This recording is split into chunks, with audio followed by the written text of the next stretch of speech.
Selamun Aleyküm ve Rahmetullahi ve Berekatuhu. Möhtərəm müsəlmanlar, Riyadus Salihin, Salihlər Bağçası kitabını keçməyə davam edirik. Və bugün biz yeni bir fəsilə başlayırıq. Fəslin adı Əl-İqtisadu fit-Ta'ə, İtaətdə orta yol tutmaq. Ümumiyyətlə bu mövzu itaətdə, ibadətdə, dində orta yol tutmaq çox önəmli mövzudur. Çünki qardaşlar, necə ki ibadəti, itaəti tərk etmək günahdır, eləcə də ibadətdə, itaətdə həddi aşmaq da günahdır. Yəni, orta yol tutmaq lazımdır. Əgər istəyirsənsə, ibadətin qəbul olsun, ibadətin düzgün olsun, orta yolu tutmalısan. Yaxşı, sual. Bəs orta yolu necə tutmaq olar? Cavab, Peyğəmbərimiz sallallahu aleyhi və səlləmin sünnəsinə tabi olmaqla. Bunun yolu budur. Başqa yolu yoxdur. Peyğəmbərimiz sallallahu aleyhi və səlləmin tutduğu yol, etdiyi ibadət orta yoldur. Çünki Allah Teala bizə Quranda ibadət etməyi və itaət etməyi əmr edir və həmçində bəzi fərz ibadətlər buyurub. Bu ibadətləri necə yerinə yetirməyi Peyğəmbərimiz sallallahu aleyhi və səlləm bizə bildirir. Çünki Peyğəmbərimiz sallallahu aleyhi və səlləmin sünnəsi olmasa, ibadətin necə yerinə yetirəcəyini bilmək mümkün deyil. Bəzi hədis inkarçılardan fərqli olaraq. Deyirlər ki, hədislərə ehtiyac yoxdur. Hədislərə ehtiyac olmasa, heç bir ibadətin necə yerinə yetirilməsini bilmək olmaz. Mən bunu dəfələrlə demişəm, yenə də deyirəm. Bircə dənə ibadət göstərin mənə Quranda və deyin ki, bu ibadət hədis olmasa əməl etmək olar. Belə bir şey yoxdur. Və ona görə də orta yolu tutmağın yolu nədir? Peyğəmbərimiz sallallahu aleyhi ve sellemin sünnəsinə tabi olmaqdır. Və insanlar bu məsələdə üç qismdirlər. Üç qism insan var. Bəzi insanlar azaldır. Yəni, Allahın buyurduğu ibadəti naqis yerinə yetirir. Bəziləri həddi aşır, bir qismi isə orta yol tutur. Məhz doğru edənlər də bu orta yol tutanlardır. Və ümumiyyətlə, qardaşlar, sözsüz ki, burada şeytanın böyük rolu var. Yəni, insanları buna sövq edən şeytandır. Şeytanın məqsədi insanı düzgün ibadətdən yayındırmaqdır. Şeytanın məqsədi budur. Çünki şeytan ibadət etməyən insan bununla işi yoxdur, aydın məsələdir. Bu insan artıq azıb. Lakin ibadət edir insan, şeytan ona daha çox vəsvəsə verir. Daha çox vəsvəsə verməyə başlayır. O necə ki, sahabələr bir dəfə Peyğəmbərimiz sallallahu aleyhi və səlləmə deyirlər ki, bizə elə vəsvəsələr gəlir ki, bizim birimizi götürüb hündür bir yerdən, yəni göydən yerə çıxmağa razı olaraq, ancaq onu dilimizə gətirmək istəmirik. Peyğəmbərimiz sallallahu aleyhi və səlləm nə deyir? Deyir, bu sənin doğru yolda olmağına işarədir. Və şeytan həmişə insana baxır. Yəni, Allahın ibadətinə yönəlmək istəyən insana və yaxud yönələn insana baxır. Çünki şeytan bildiyimiz kimi insanın bədənində, damarlarında qan dövran etdiyi kimi dövran edir. Onun niyyətini bilir, fikirlərini bilir. Yəni, Allah buna bu imkanı verib. İmtahandır. Və baxır, görür ki, əgər insan ibadətə, itaətə meyillidirsə, yəni bunu günaha salmaq, ibadətdən bunu yayındırmaq çətindirsə, həddi aşmağa yönəldir onu. Ona görə də fikir versəniz, qardaşlar, məsələn, götürək təkfir məsələsi. Təkfirçilər həddi aşan insanlardır. Nədə? Bir çox məsələlərdə. Baxırsan ki, ət məsələsində, insanlara hökm vermək məsələsində böyük günah, eləsi var böyük günaha görə təkfir eləyir. Başı açıqdır, kafirdir. Və yaxud namaz qılmır, kafirdir. Namaz qılmağın aydın məsələdir, ixtilaflı məsələdir. Amma yenə də digər məsələ, içki içir, kafirdir. Amma fikirləşmir ki, şəriətin qoyduğu qaydalar var. Peyğəmbərimiz sallallahu aleyhi ve sellemin dövründə də içki içənlər vardı. Məyər Peyğəmbərimiz sallallahu aleyhi ve sellem onları təkfir edirdi. Və ona görə də baxarsan ki, təkfirçilərin bir çoxu vəsvəsəlidir. Vəsvəsəli insanlardır. Baxırsan hətta namazlarında vəsvəsəlidirlər. Dəstəmazda vəsvəsəlidirlər. Mən tanıyıram neçəsini. Dəstəmazda vəsvəsəlidir. 5 dəfə dəstəmaz alır. Eləsi var, ayağına məhz çəkmir. Deyir, yox, mən ehtiyat edirəm. Yəni, ehtiyat etmək, gətirir bunu hara çıxardır? Təkfirə. Və bu mövzu dediyim kimi, qardaşlar, çox önəmli bir mövzudur. Allah Teala Quran-ı Kərimdə buyurur ki, وَكَذَٰلِكَ جَعَلْنَاكُمْ أُمَّةً وَسَطًا لِتَكُونُوا شُهَدَاءَ عَلَى النَّاسِ. Beləcə biz sizi orta ümmət etdik. Orta yol tutmaq lazımdır. Orta yolda sözsüz ki, Peyğəmbərimiz sallallahu aleyhi ve sellemin yoldur. Və demək, müəllif bu babda, bu fəsildə 2 ayə qeyd edib. Yəni, adəti üzrə birinci ayələri qeyd edir, sonra hədisləri 2 ayə qeyd edib. Ayələrdən biri Taha surəsinin 1-ci və 2-ci ayəsidir. Uca Allah buyurur ki, Tahə mə ənzəlnə aleykəl Qur'ənə litəşqa. Taha, biz Quranı sənə ona görə nazil etmədik ki, əziyyətə düşəsən. Yəni, din insanları əziyyətə salmaq üçün deyil. Bu Quran insanları əziyyətə salmaq üçün nazil olmayıb. Bu ayənin təfsirində İbn Kəsir bir hədis qeyd edir, bunun nazil olma səbəbində. Deyir ki, hədisdə deyilir ki, Quran nazil olduqda insanlar, sahabələr, Peyğəmbərimiz sallallahu aleyhi ve sellemin sahabələri Quranda olan ayələri əməl etməyə başladılar. Və sonra müşriklər, yəni Məkkə müşrikləri dedilər ki, Allah Teala bu Quranı möminlərə ona görə nazil edib ki, onları çətinliyə salsın.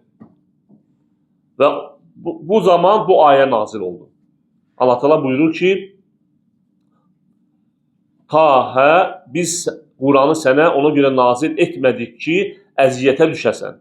İllə təzkirətən limən yaxşə. Onu Allahdan qorxanlar üçün yalnız bir nəsihət etdik. Nəsihətdir. Və Tahə bildiyimiz kimi bu hərflərdir, heca hərfləridir. Bu heca hərfləri Quranda bir çox surələrin əvvəlində gəlir. Əlif, ləm, mim, Yasin, Tahə və s. Və bu hərflərin ümumiyyətlə mənası barədə alimlərin bir çox rəyləri var. Lakin üstün olan rəylərdən biri budur ki, bu hərflər, fikir versək Quranda, bu hərflərdən sonra Quran zikr olunur həmişə və ya kitab zikr olunur. Əlif, ləm, mim, zəlikəl kitab, lə raybə fi. Və yaxud Ali İmran surəsində Əlif, ləm, mim, Allahu la ilahə illə huvəl hayyul qayyum nəzzələ aleykəl kitab. Kitab qeyd olunur. Yasin vəl Qur'anil hakim. Həmçinin burada da Tahə mə ənzəlnə aleykəl Qur'an. Və alimlər deyirlər ki, burada uyğunluq budur ki, Allah Teala bildirmək istəyir ki, bu Quran bu hərflərdən ibarətdir. Və əgər bacarırsınızsa, siz də bu ayələrə uyğun bir ayə gəlir. Sanki Allah Teala meydan oxuyur. Yəni, ən üstün rəylərdən biri budur. Başqa rəylər də var. Lakin bəziləri deyir ki, bu Peyğəmbər sallallahu aleyhi ve sellemin adlarıdır. Yəni, bu doğru deyil. Bu düzgün deyil.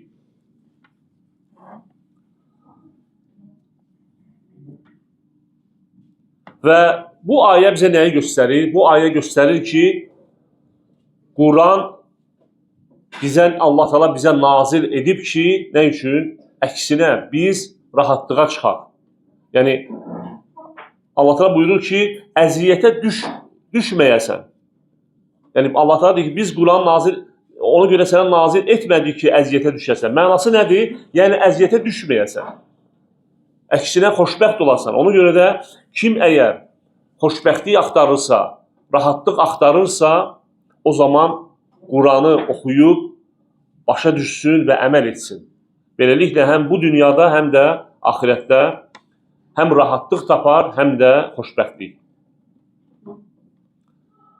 Və buna oxşar ayə, başqa bir ayə, eyni surədə, Tahə surəsinin 123-cü ayəsində Allah Teala Adəmlə Həvvanı qeyd edir, Adəmlə Həvvadan bəhs edir və o vaxt ki, Adəmlə Həvva Allaha asi oldu, şeytan onları azdırdı, Allah Teala nə buyurur?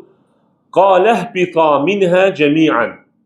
Allah Teala buyurur ki, oradan, yəni cənnətdən hamınız inin yer üzünə. Ba'dukum li ba'din adu. Bir-birinizə düşmən olaraq. Yəni Adəm zürriyyəti və iblis və onun zürriyyətinə düşmən.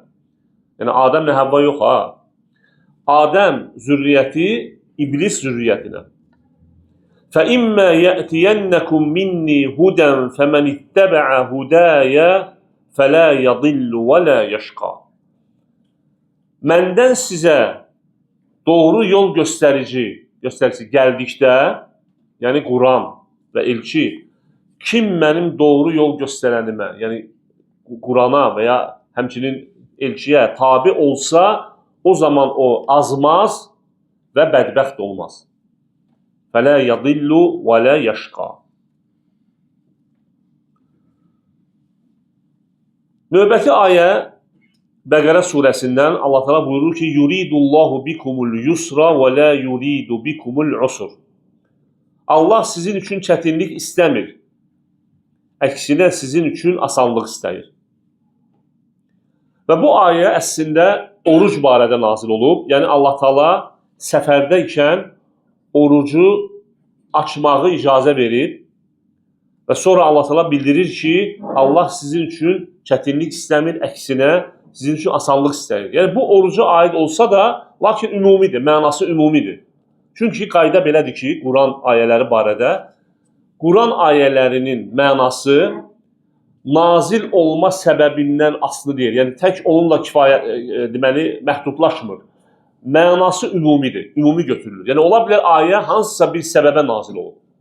Lakin mənası ümumidir.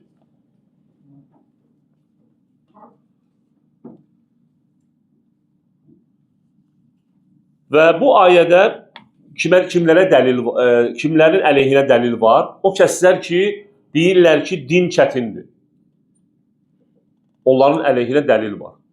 Bəziləri, məsələn, hədis inkarçıları kimi.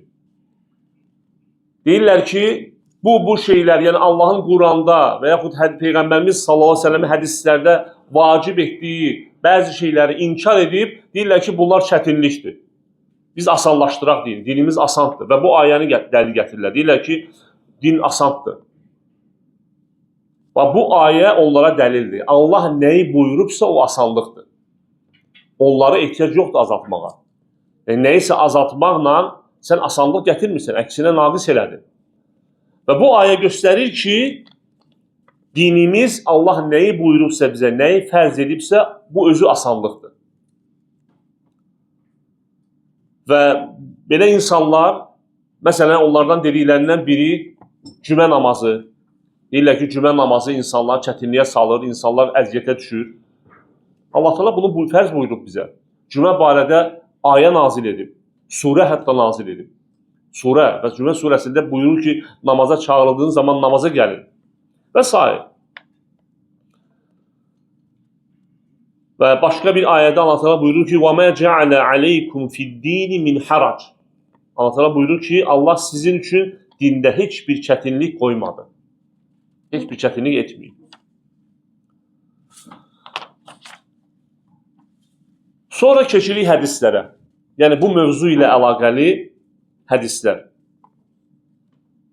Birinci hədis Ayşə radiyallahu anhadan rəvayət olunur. Ənnən Nəbiyyə sallallahu aleyhi və səlləm dəxalə aleyhə və indəhə imrəə. Bir dəfə Peyğəmbərimiz sallallahu aleyhi və səlləm Ayşə radiyallahu anhənin yanına gəlir, evinə və onun yanında bir qadın olur. Və sonra qadın çıxır gedir. Peyğəmbərimiz sallallahu əleyhi və səlləm soruşur ki, "Mən həzihi, bu kimdir?" Qalət, "Həzihi fulanə." Ayşə radiyallahu anhə deyir ki, bu filan kəsdir. Təzkuru min salatihə və başlayır onun, həmin bu qadının namazı, gözəl namaz qılmağı və çoxlu namaz qılmağını zikr edir Peyğəmbərimiz sallallahu əleyhi və səlləmin yanında. Və bir rivayətdə hətta gəlir ki, Ayşə radiyallahu anhə qeyd edir ki, o bütün gecəni namaz qılır. Yəni həmin qadını tərifləyir sanki Peyğəmbərimiz sallallahu əleyhi və səlləmə və bildirir ki, o bütün gecəni namaz qılır. Qalə Rasulullah sallallahu aleyhi ve sellem məh. Peyğəmbərimiz sallallahu aleyhi ve sellem neyini? Deyir, yetər. Məh, yəni inkar bildirən bir sözdür ərəb dilində. Məh, yəni yetər. Bu inkar bildirir. Aleykum bimə tutiqun. Siz bacardığınızı yerinə getirin. Yəni Peyğəmbərimiz sallallahu aleyhi ve sellem bildirir. Deyir ki, onun o çox namaz qılmağını qeyd edib, bütün gecəni namaz qılmağı deyir, yetər. Nəyi bacarırsınız, onu yerinə yetirin. Fəvallahi la yemellullahu hatta temellu. Allaha and olsun ki, siz usanmadıkça, yəni bezmədikcə Allah usanmaz.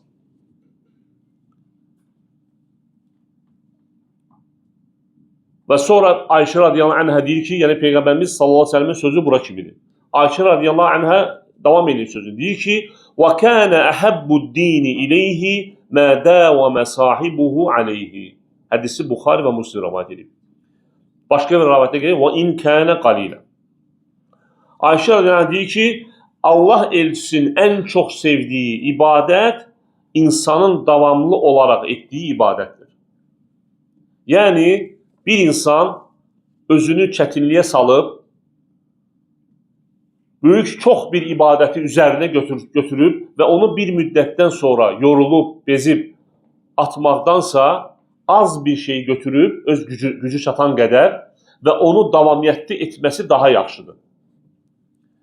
Çünki, qardaşlar, bildiyimiz kimi, ümumiyyətlə, ibadətlərin buyurulmasında əsas məqsəd nədir? Qəlbin islah olması, qəlbə təsir etməsi, düzdürmü? Yəni, ibadət qəlbə təsir etmirsə, o ibadət demək ki, tam yerinə yetirilmir. Və az da olsa ibadətin davamlı olması qəlbə daha çox təsir edir. Çox olub, lakin bir müddətdən sonra dayanmaqdansa.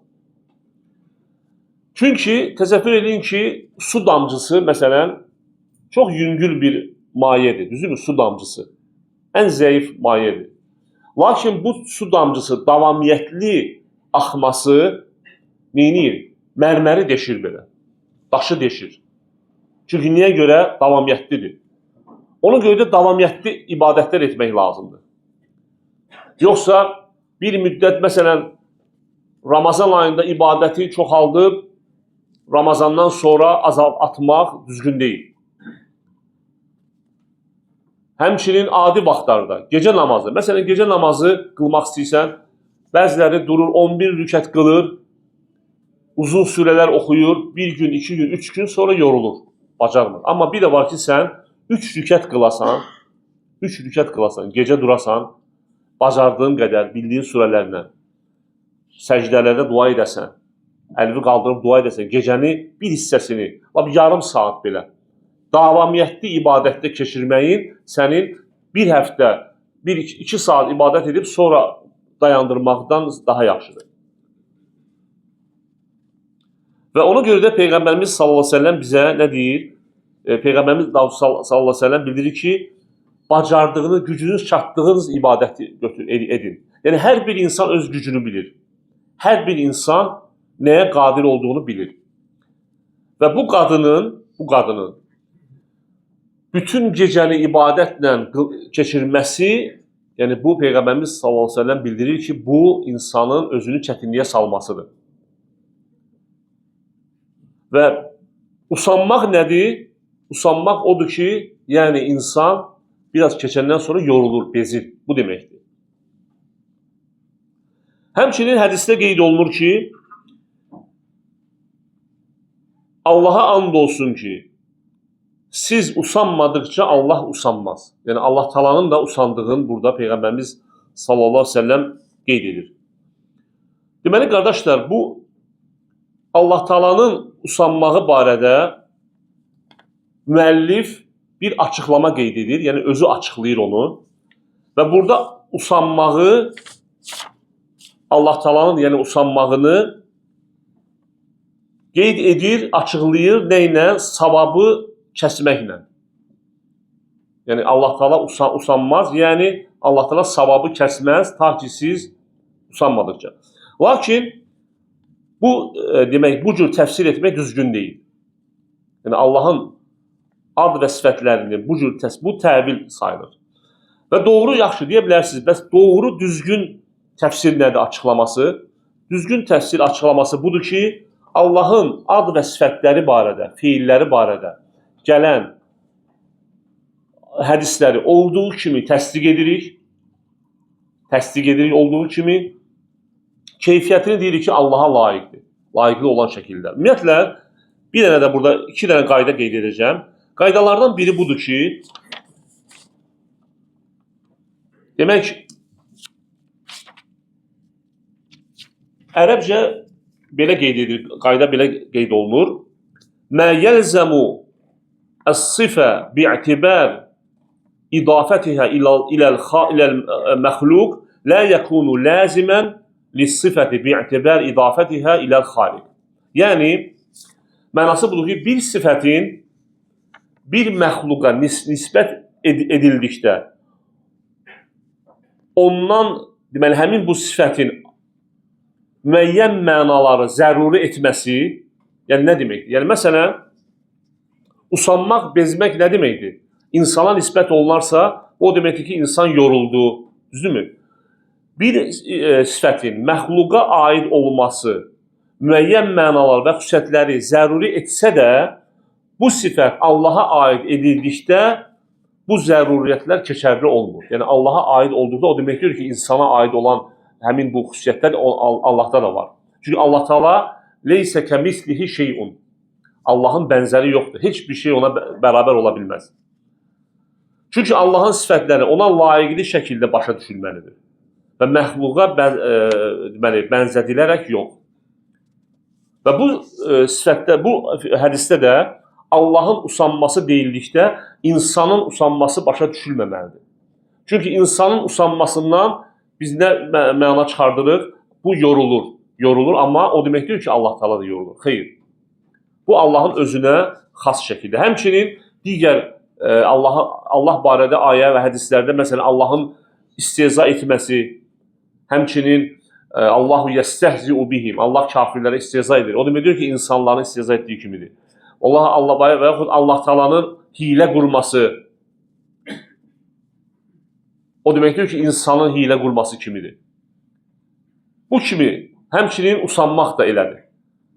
Yəni, o demək deyil ki, deməli, bu sifət insana aid edildikdə hansısa bir xüsusiyyətlər tələb edirsə, bu Allaha da aid olmalıdır. Xeyr. Və həmçinin əksinə, bir sifət Allaha aid edildikdə ondan çıxan kamil sifətlər o deməkdir ki, insana da aid edilməlidir. Bunun əksi də belədir.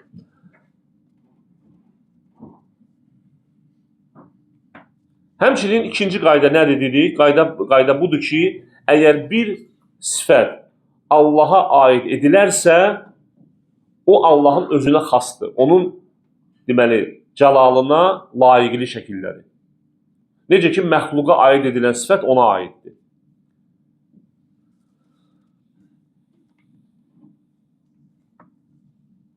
Bu hədis barədə bu qədər, qardaşlar. Növbəti hədisimiz, sonuncu, yəni bu günə olan sonuncu hədisimiz Ənəs radiyallahu anhudan rəvayət olunur.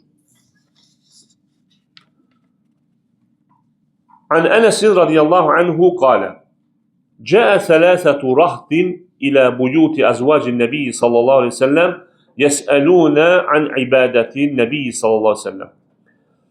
Ənəs ibn Malik rəvayət edir ki, bir dəfə 3 nəfər Peyğəmbərin sallallahu aleyhi ve sellemin evinə gəlib, onun əhl-i əyalından, yəni ailəsindən Peyğəmbərin sallallahu aleyhi və səlləmin ibadəti barəsində soruşdu.